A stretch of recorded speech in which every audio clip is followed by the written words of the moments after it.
पार्षद नहीं, अब आम आदमी चुनेगा अध्यक्ष। मध्य प्रदेश कैबिनेट में बहुत बड़ा फैसला हुआ है। मध्य प्रदेश की मोहन यादव सरकार ने बहुत बड़े बड़े फैसले लिए हैं। मंगलवार को हुई बैठक में न सिर्फ ऐसे फैसले लिए गए हैं जो जनता के हित में हैं, बल्कि ऐसे फैसले भी हैं जो लंबे समय तक प्रदेश की राजनीति को प्रभावित करेंगे। कौन कौन से फैसले लिए गए हैं मध्य प्रदेश की कैबिनेट में, विस्तार से आपको दिखा देता हूँ। देखिए, मध्य प्रदेश की कैबिनेट में लिए गए फैसलों में सबसे बड़ा फैसला यही कि अब मध्य प्रदेश में नगर पालिका और नगर परिषद के अध्यक्ष का चुनाव आम लोग सीधे तौर पर करेंगे, ठीक वैसे ही जैसे आप विधायक, सांसद और महापौर चुनाव में करते हैं। इस फैसले के क्या मायने हैं और आपको क्या फायदा है, सब आसान भाषा में आपको समझा देता हूं। ये फैसला नगर पालिका परिषद और नगर परिषद के लिए है। दरअसल नगर पालिका परिषद छोटे शहरी निकायों को कहा जाता है जिनका क्षेत्रफल और जनसंख्या नगर निगम से कम होती है, और मध्य प्रदेश में कुल 99 नगर पालिका परिषद हैं। तो वहीं नगर परिषद वो निकाय होते हैं जो ग्रामीण क्षेत्रों के शहरीकरण की ओर बढ़ते हुए निकाय होते हैं, और मध्य प्रदेश में कुल 298 नगर परिषद हैं। अभी तक की व्यवस्था के हिसाब से नगर पालिका परिषद और नगर परिषद के चुनाव सीधे तौर पर ना होकर अप्रत्यक्ष तौर पर होते थे। मतलब आम लोग अपने क्षेत्र का पार्षद चुनते थे और सभी पार्षद मिलकर अध्यक्ष का चुनाव करते थे। जनता को इससे कोई हस्तक्षेप नहीं होता था, इसमें जनता का कोई हस्तक्षेप नहीं होता था, पार्षद मिलकर अध्यक्ष बना देते। लेकिन अब सरकार के फैसले के हिसाब से नगर पालिका परिषद और नगर परिषद के अध्यक्ष को सीधे जनता चुनेगी। मतलब अब जब आप वोट डालने जाएंगे तो आपको 2 वोट डालने होंगे, एक वोट पार्षद के लिए, दूसरा वोट अध्यक्ष के लिए। समझ गया? सरकार के फैसले को कैबिनेट से मंजूरी भी मिल गई है और जल्द ही इसके लिए अध्यादेश भी आएगा। सरकार के फैसले पर कैबिनेट मंत्री कैलाश विजयवर्गीय क्या कह रहे हैं, सुनिए। पहले हमारे यहाँ डायरेक्ट इलेक्शन होते थे लोकल बॉडीज़ के, पर जब पिछली बार चुनाव हुए तो उस समय कोविड का सेशन था, तो सरकार ने डायरेक्ट से इनडायरेक्ट चुनाव कर दिए थे और उसकी बहुत सारी परेशानियों को लेकर हमें सामना करना पड़ रहा। अभी से हमने इस बार, जैसे कि अभी 2 साल हैं, लोग अपनी तैयारी भी कर सके, तो हम एक बिल ला रहे हैं यहाँ पर, अध्यादेश ला रहे हैं अभी, कि अगला चुनाव जब भी होगा, जब डायरेक्ट इलेक्शन होगा। सरकार के फैसले के बाद बीजेपी के नेता भले ही खुश हैं, लेकिन कांग्रेस इस फैसले पर सवाल उठा रही है। क्या कह रहे हैं कांग्रेस के नेता, सुनिए।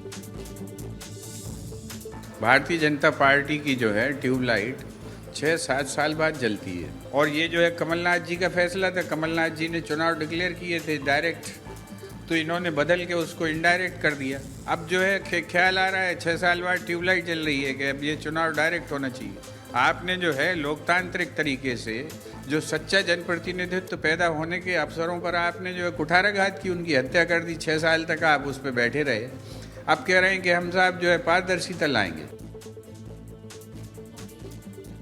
कांग्रेस इसे अपना ही फैसला बता रही है, क्योंकि 2018 में बनी कमलनाथ सरकार ने इस पर फैसला लेने की कोशिश की थी। ये फैसला भले ही अभी हुआ है, लेकिन इसका असर 2 साल बाद देखने को मिलेगा, और पहली बार ये फैसला 2027 के निकाय चुनाव में लागू होगा। सरकार का मानना है कि इस फैसले से पारदर्शिता बढ़ेगी, क्योंकि जब पार्षद चुनाव करते थे तो कई मामलों में ऐसा देखा गया कि दबंग नेता बाहुबल या फिर पैसों के दम पर पार्षदों की खरीद फरोख्त कर चुनाव को प्रभावित कर देते थे, जिसका खामियाजा बाद में जनता को भुगतना पड़ा। इस फैसले पर वर्तमान निकायों के अध्यक्ष क्या कह रहे हैं, सुनिए, फिर आगे बात करें।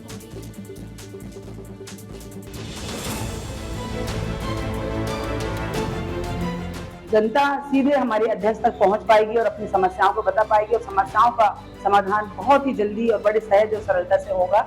हमारे यशस्वी मुख्यमंत्री जी ने जो निर्णय लिया है बहुत ही सराहनीय है, हम बहुत प्रशंसा करते हैं। जनता को भी खुशी होगी कि हम डायरेक्ट अध्यक्ष चुन रहे हैं, और उनका काम यदि सामने से कहें तो वो सामने से करने को तैयार रहेंगे सभी अध्यक्ष। हम भी यही चाहेंगे कि अध्यक्ष वाला चुनाव सामने से और निर्णय लेके लिया गया जो मुख्यमंत्री जी द्वारा है, बहुत बहुत सराहनीय है। उनके इस साहसिक निर्णय से निश्चित तौर पर जो प्रत्यक्ष चुनाव कराने की जो प्रक्रिया फिर से आ रही है, उन्होंने जो घोषणा की है, मैं उसको उस प्रक्रिया के लिए मुख्यमंत्री जी का आभार व्यक्त करता हूँ।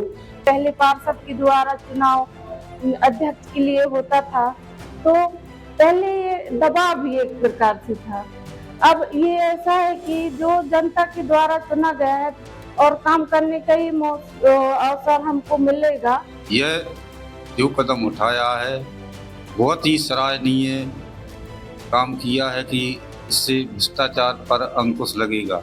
कैबिनेट में फैसला हुआ है उससे जनता बहुत खुश है और वो अपना अध्यक्ष खुद चुन सकती है, अपना वोट का उपयोग कर सकती है। हमारी सरकार को बहुत बहुत बधाई और धन्यवाद देता हूँ, ताकि उन्होंने ये प्रणाली लागू की गई है।